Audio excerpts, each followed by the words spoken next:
Missing planets mystery. Simulations provide clues to the formation of protoplanets and where they should be located. This is by National Institute of Natural Science. Today's article.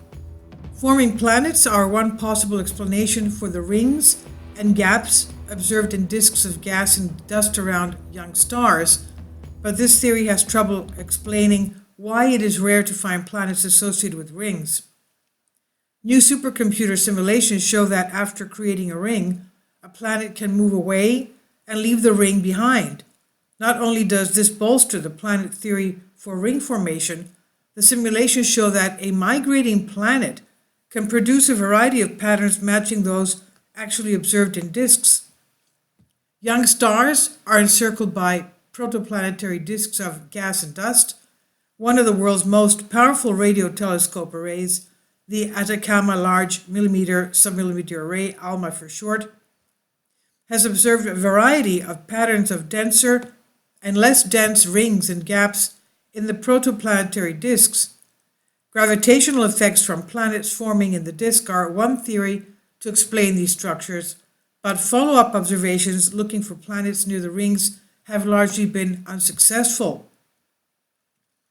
The research is from a team from Ibaraki University, Kogakuin University, and Tohoku University in Japan, used the world's most powerful supercomputer dedicated to astronomy, Aterui 2, at the National Astronomic Observatory of Japan to simulate the case of a planet moving away from its initial formation site.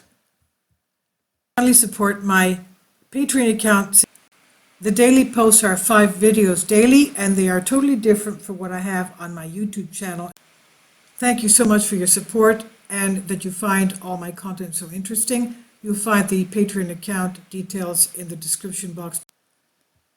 A planet moving away from its initial formation site. The results showed that in a low-velocity viscosity disk, a ring formed at the initial location of a planet does not move as a planet migrates inwards. The team identified 3 distinct phases. In phase 1, the initial ring remains intact as the planet moves inward. In phase 2, the initial ring begins to deform and a second ring starts forming in the new location of the planet. In phase 3, the initial ring disappears and only the latter ring remains. These results help explain why planets are rarely observed near the outer rings, and the 3 phases identified in the simulations match well with the patterns observed in actual rings.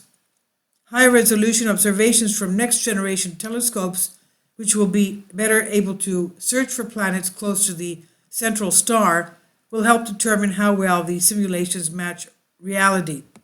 This was from National Institute of Natural Science on phys.org. Please leave your comments and thank you for your support.